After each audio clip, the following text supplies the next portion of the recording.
اعوذ باللہ من الشیطان الرجیم بسم اللہ الرحمن الرحیم وَلَقَدْ ضَرَبْنَا فِي النَّاسِ فِي هَذَا الْقُرْآنِ مِنْ كُلِّ مَثَلٍ، اور ہم نے تو انسانوں کے لیے اس قرآن میں تمام مثالیں بیان کر دی ہیں، ہر طریقے سے بات کو کھول دیا ہے، کتنے ہی اسلوب ہم نے اختیار کر لیے ہیں، کتنی ہی ترتیب سے بات بتا دی ہے، لعلہم یتذکرون، شاید کہ وہ دھیان کریں تاکہ وہ توجہ کریں، سبق حاصل کریں۔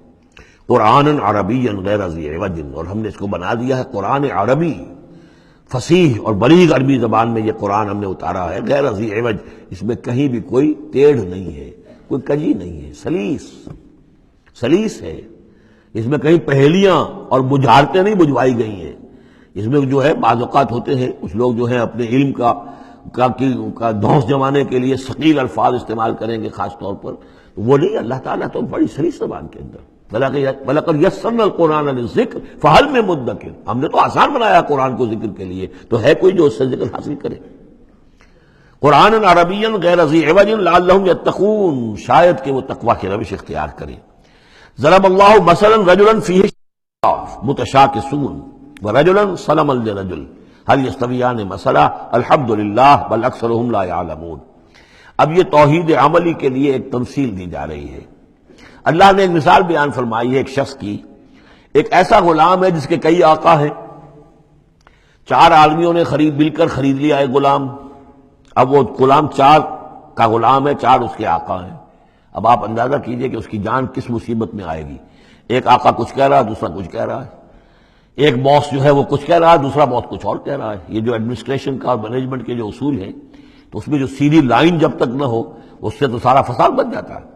اب وہ جو بیچارہ غلام ہے جسے چار آقاؤں کو خوش کرنا ہے، اس کی تو جان ہر وزیر کے اندر ہے۔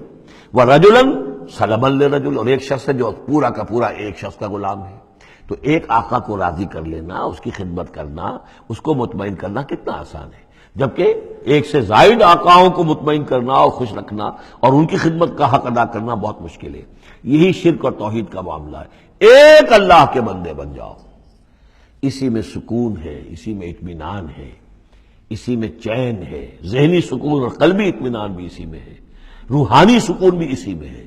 اور جب تم یہ کہ یہ شرک اور بہت سے دیوی اور بہت سے دیوتا، تو ہر وقت جو ہے وہ جان کانپتی رہے گی کہ ایک دیوی راضی ہو رہی تو دوسری ناراض ہو رہی ہے، اور ایک دیوتا جو ہے اس کی کوئی ڈنڈوت کی ہے تو دوسرا ناراض ہوگا کہ میرے ہاں کوئی چڑھاوا نہیں چڑھایا، تو یہ تو ان کی جان تو ہر وقت جو ہے مصیبت کے اندر رہے گی۔ ضرب اللہ مثلا رجلا فیہ شرکاء متشاکسون، اور وہ شریک جو ہے اس کے آقا وہ زندی بھی ہیں، ایک دوسرے کے ساتھ اراد رکھنے والے بھی ہیں، تو اس کا کیا حال ہوگا اس غلام کا جو ان چار آقاؤں کا غلام ہے۔ وَرَجُلًا سَلَمًا لِرَجُلٍ، اور ایک جو غلام وہ ہے، ایک شخص وہ ہے جو ایک ہی آدمی کا غلام ہے۔ هل يستویان مثلا، کیا یہ برابر ہو سکتے ہیں مثال میں؟ الحمدللہ، کل تعریف اللہ کے لیے، یعنی یہ کہ صاف بات ہو گئی کہ توحید ہی صحیح راستہ ہے، بل اکثرهم لا يعلمون، لیکن یہ کہ ان کی اکثریت علم نہیں رکھتی۔ اِنَّكَ مَيِّتٌ وَإِنَّهُم مَيِّتُونَ، اے نبی آپ کو بھی وفات پانا ہے، موت آپ پر بھی وارد ہوگی اور یہ سب بھی مریں گے۔ ثُمَّ إِنَّكُمْ يَوْمَ الْقِيَامَةِ عِندَ رَبِّكُمْ تَخْتَصِمُونَ، پھر تم اپنے رب کے پاس قیامت کے دن آپس میں جھگڑو گے۔ کیا جھگڑو گے؟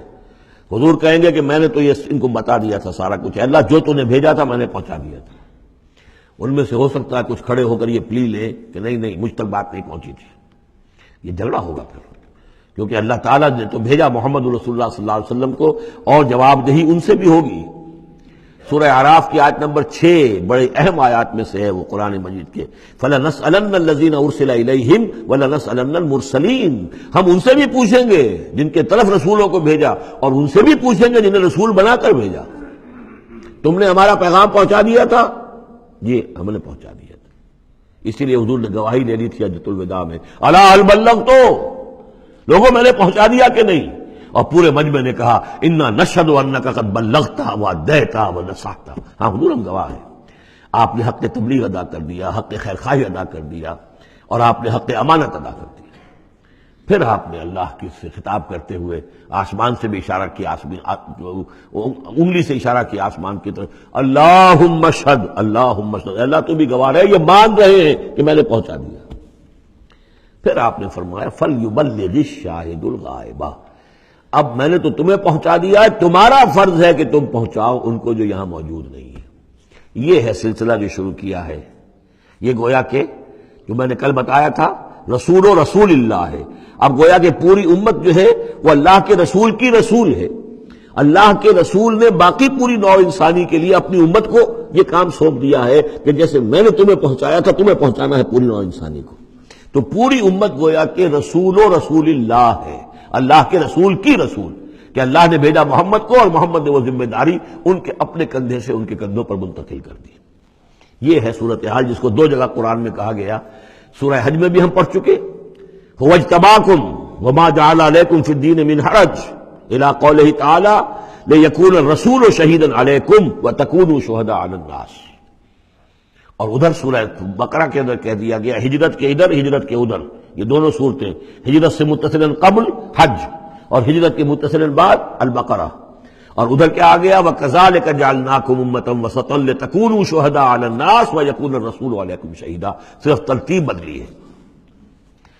فَمَنْ أَظْلَمُ مِمَّنْ كَذَبَ عَلَى اللَّهِ وَكَذَّبَ بِالصِّدْقِ إِذْ جَاءَهُ، اس شخص سے بڑھ کر ظالم کون ہوگا جو اللہ پر جھوٹ باندھے، جھوٹ کہے، اسے کوئی وحی نہ آئی ہو اور وہ کہے کہ مجھ پر وحی آئی ہے۔